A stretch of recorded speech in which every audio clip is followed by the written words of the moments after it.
안녕하세요. 저 세움학원에서 2026학년도 진선여고 1학년 영어 내신 학습을 담당하게 될 김석원입니다. 자, 이제 좀 있으면 3월이죠. 좀 있으면 3월이고 이제 들어가자마자 아마 중간고사 준비를 해야 될 겁니다. 이제 저는 이제 그런 여러분이 중간고사 하는 것에 있어서 어느 정도 이제 출제 기조를 파악하는 데 도움을 드리고자 작년 2025학년도 진선여고 1학기 중간고사 영어 시험을 한번 분석하는 시간을 갖고자 합니다. 자, 우리 진선 영어 대신 간단하게 먼저 말씀드리면 수능적 사고력을 시험하는 그런 난이도가 어느 정도 높은 시험이다라고 먼저 말씀드릴 수 있습니다. 자, 첫 번째 요소 바로 말씀드리겠습니다.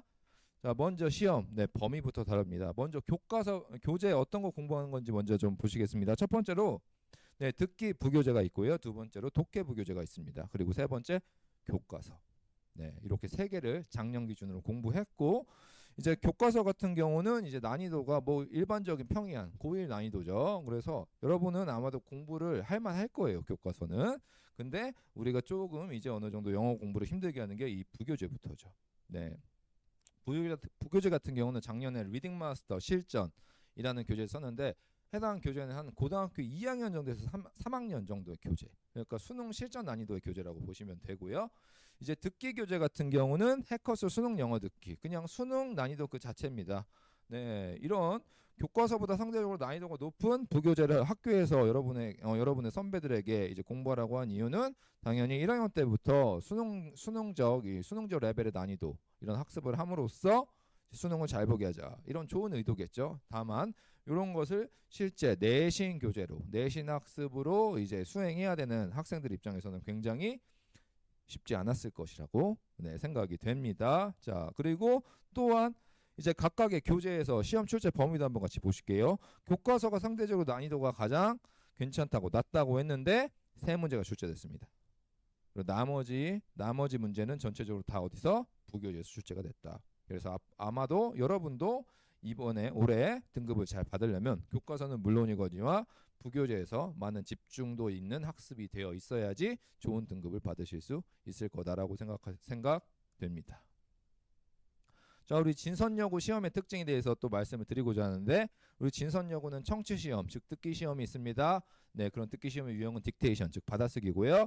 자, 시험은 뭐 이렇게 나옵니다. 빈칸에다가 이제 뭐 스피커로 나오는 그런 단어를 이런 빈칸에다 채우는 그런 시험인데요.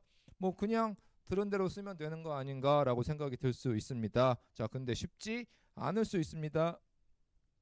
자, 첫 번째 요소, 단순 빈칸 채우기가 아니다. 왜? 빈칸 하나의 단어만 넣는 게 아니에요. 보통 2개에서 4개의 단어를 연속으로 기입을 해야 됩니다. 자, 그래서 굉장히 바빠요. 네.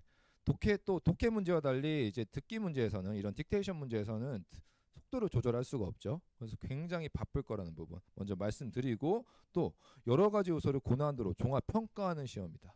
시험 유형이다. 그래서 단순 청취가 아니다. 그 이유는 뭐냐?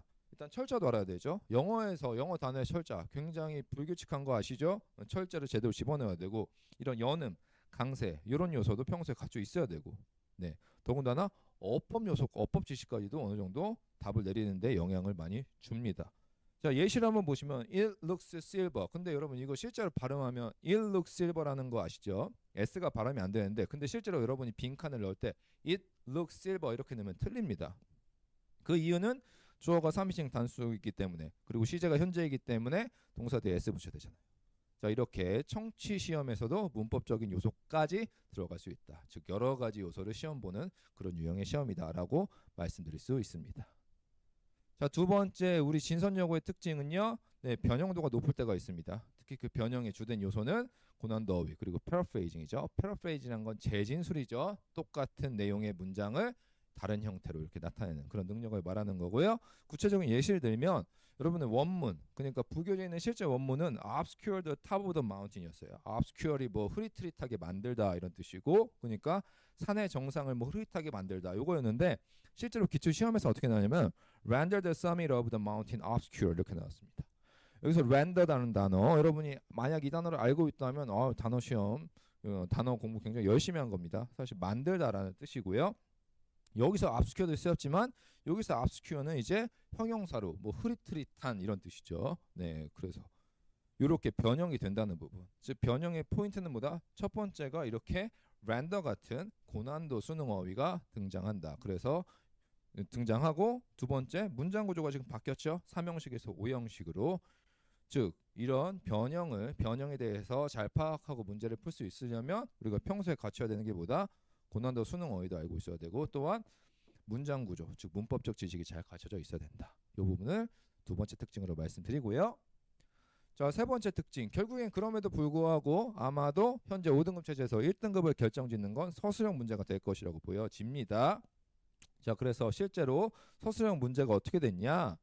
자, 주어진 단어를 모두 사용하여 문장을 완성하시오. 서술형 문제네? 그러면 내가 만약에 잘 외우면 특정한 문장을 잘 외우면 이상 없이 쓸 수 있겠다라고 생각할 수 있는데 이 단어들을 사용해야 됩니다. 그리고 원문은 이렇게 in spite of this benefit로 시작되는 이 원문이었는데 우리가 실제로 이 단어들을 써서 만들어야 됐던 문장들은 뭐였냐? 네, 요 A 문장이었습니다.